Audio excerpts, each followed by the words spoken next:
नमस्ते साथीहरु, स्वागत छ टेक मेथड युट्युब च्यानलमा।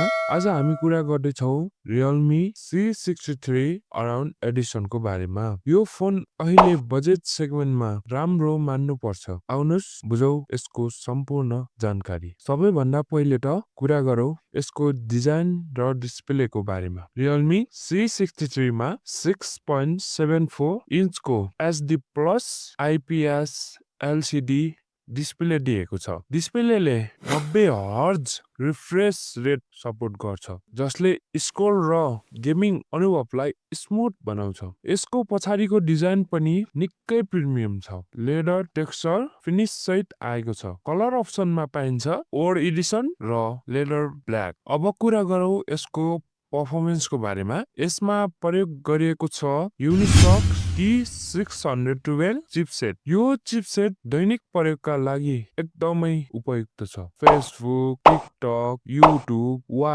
हल्का गेम सबैमा राम्रो पर्फर्मेन्स दिन्छ। कम्पनीको भनाइ अनुसार Realme C63 मा 8GB RAM र 128GB स्टोरेज छ। AI स्मुथ सिस्टमको कारण फोन चलाउँदा कुनै पनि ल्याग महसुस हुँदैन। अब कुरा गरौँ क्यामेरा सेक्सनको बारेमा। Realme C63 मा 50 मेगापिक्सेलको मेन क्यामेरा दिएको छ, जसले डे लाइटमा निकै राम्रो फोटो क्याप्चर गर्छ। त्यसैगरी 8 मेगापिक्सलको फ्रन्ट सेल्फी क्यामेरा पनि छ। AI ब्युटिफिकेसनको मोडको साथमा तपाईको फोटो अझ नेचुरल र ब्युटिफुल देखिन्छ। अब कुरा गरौँ ब्याट्री र चार्जिङको। Realme C63 मा 5000 mAh को ठूलो ब्याट्री दिएको छ र यसमा 45 वाटको सुपर फास्ट चार्जिङको सपोर्ट पनि छ। कम्पनीको भनाइ अनुसार यो चार्जिङले मात्र 30 मिनेटमा फोनलाई 50% चार्ज गर्छ,